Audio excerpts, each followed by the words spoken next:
Hello there, folks. This is Joe Wazoo here. Today's quick video is going to talk about using the Banner GPS50M sensor with a RedLion HMI. And so what I've got here today is one of these Banner GPS sensors here, and I got it with the flying leads coming out. And so this unit is powered off a 24-volt DC. So I've got the blue and the brown wires. The blue wire going to 20-volt negative, and the brown wire going to positive 24-volt DC power supply. And then I'm wiring the white, I think all the way in the bottom here.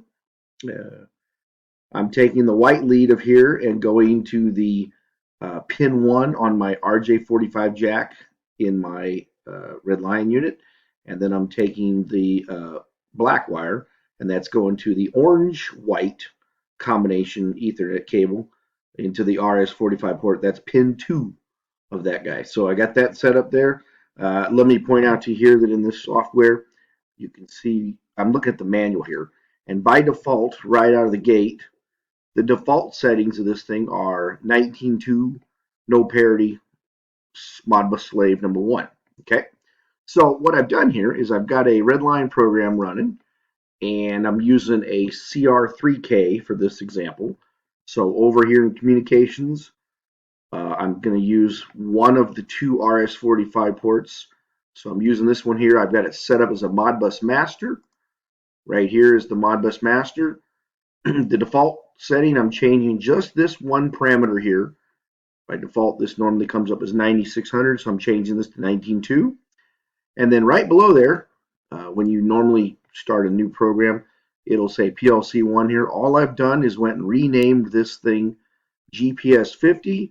And the default drop number out of the gate is number 1 here. So that's the only thing I didn't change this. It's number 1 by default. The only thing I changed over here is I set this up as 19200. Then from that point on, I went to data tags and I created a folder. And inside the folder, I created a bunch of tags. And I want you to notice something here. Some of these tags are X and some of them are a pi symbol. The difference between the X and the pi symbol is that the X is a whole number or an integer, and the pi symbol is a floating point number. Now, in the manual for this, in the Banner manual, I can't really say that word right today, but in the manual, it gives you a listing of the mapping. So this here, in this section right here, team, these are going to be all of the regular holding registers that are mapped word as long because they are 2 consecutive registers in a row.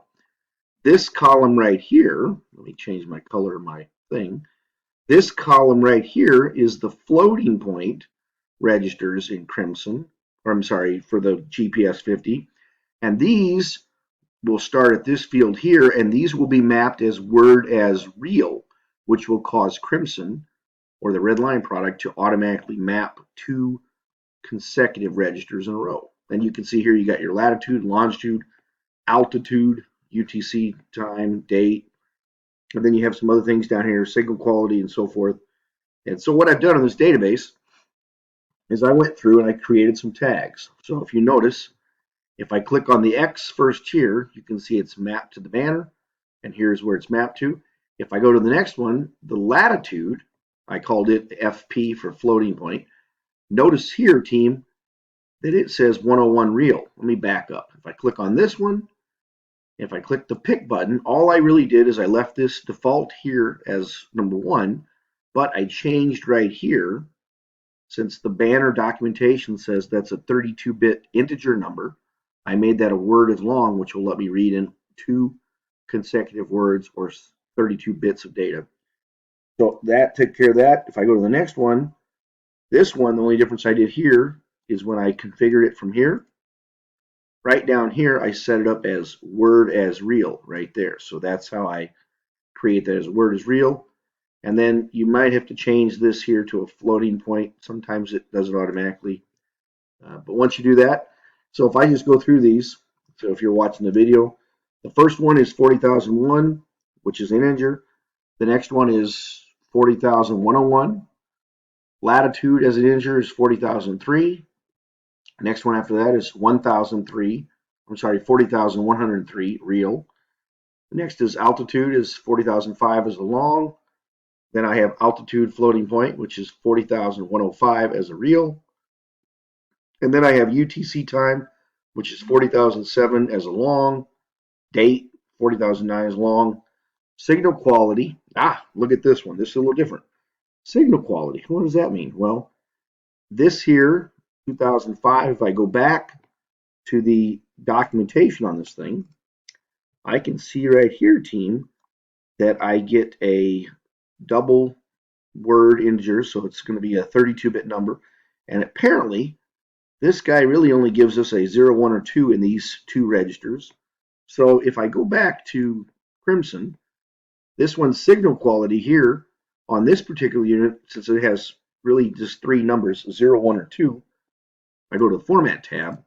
Look here, I went ahead and set this up as a multi-state, and I configured 0, 1, and 2 here based on invalid, GPS fix, and DPS fix.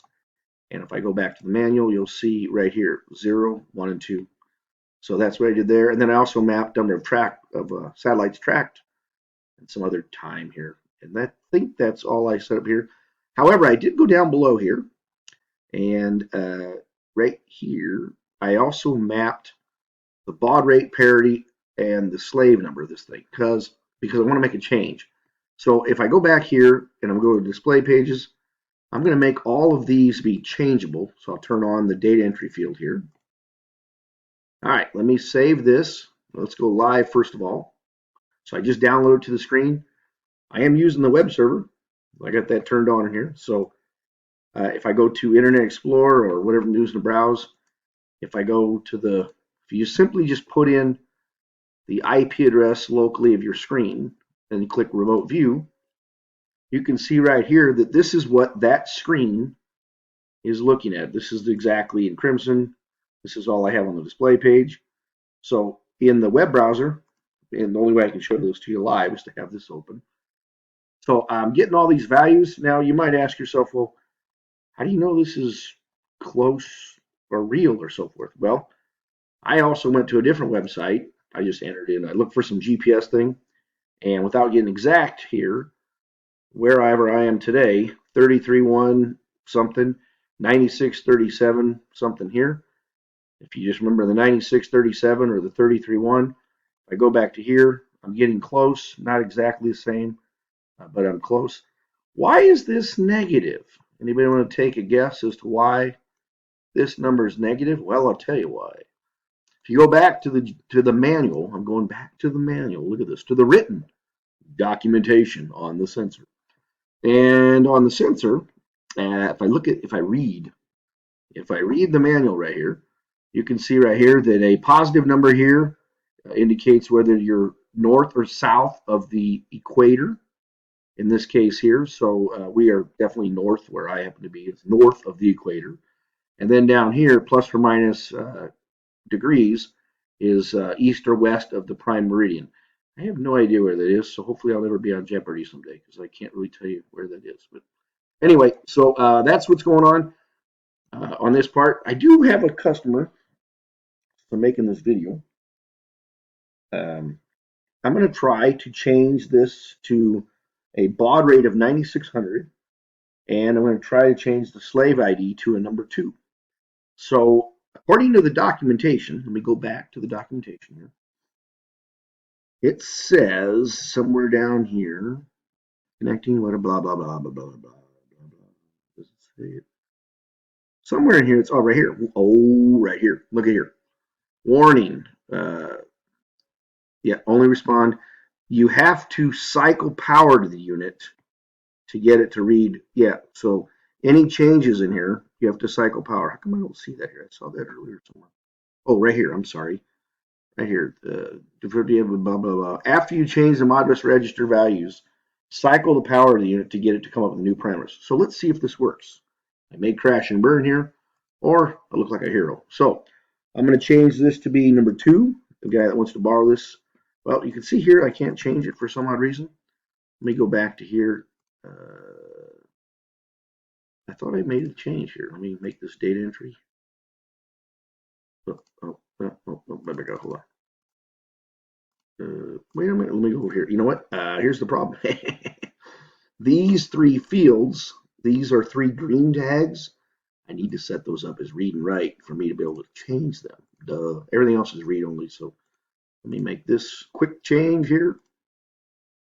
I'll go back here to display pages and let's copy this to match the font of that guy. Okay. And I'll make this a data entry. Boom. Boom. I said this earlier, I didn't even notice. So anytime you make a field data entry in Crimson, normally, team, you get inverted colors, but I didn't even pay attention earlier, so it didn't work. So I'm going to go ahead and save this again. Let's go ahead and download it. Let's see if we can change these on the fly. So now if I go back to the web page, let's let it boot up here. Okay, so we're up and running. So the person who wants to borrow this wants this thing to be set up as address number 2. So I'll click here, make this a 2. Bada bing. And he wants this here. Wow, it already took it. I didn't need cycle power. You see that? Interesting. Huh. Let me ponder my thoughts. Let me go back here. Wow, that's very interesting. So it obviously changed already. Okay, that's very interesting. I'm going to change this to a 2 now. Let's see if we can get it to come back to life here. Wow. Let's see. Okay, now it's at 2. Wow, it said you had to cycle power. Maybe you have to cycle power to keep it. Well, so let's change the baud rate down to 9600. So I'll go down here. So now that device is taking, oh, that's interesting. It didn't register this yet, maybe till I cycle power, but it certainly registered this right away, which is very interesting. Okay, so now that I got that, I'm going to go ahead and cycle power the unit. So give me a second here. I'm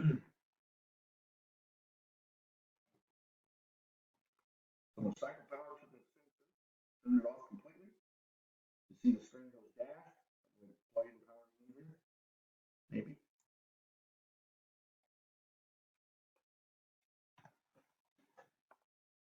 All right, so the sensor is powered back up, but the problem is that the HMI program is looking for something in 19200. So now I'm going to go here to the HMI program, and I'm going to click over here, and I'm going to change this to 9600. There's not a way to adjust this that I think of in Crimson. Can I make a tag? I don't think I can.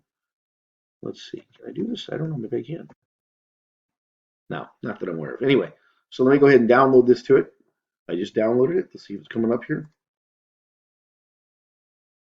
Bada bing. So the sensor now is set up for 9600 and Modbus address number 2. Exactly who wants to borrow it will show up. And then I think these fields here, since I cycled power, it's got to find some satellites. So these will fill in here in a little bit. And eventually we'll get the same numbers I had earlier. But it's now talking at this address. So it looks good. I'll let it go for a little bit and come back here. Let me let it sit here. All right, team, so I'm back. So I actually let the thing sit for a couple minutes and quickly, and now it's reading the same values after I cycle power. So if you cycle power, you got to let it sit for a little bit to get some satellites up and running and crank it away. Number of satellites, number of sats, 6. Anyway, new modern video of our GPS50 sensor from Banner working. Hey, thanks a lot. Have a great day. See you guys.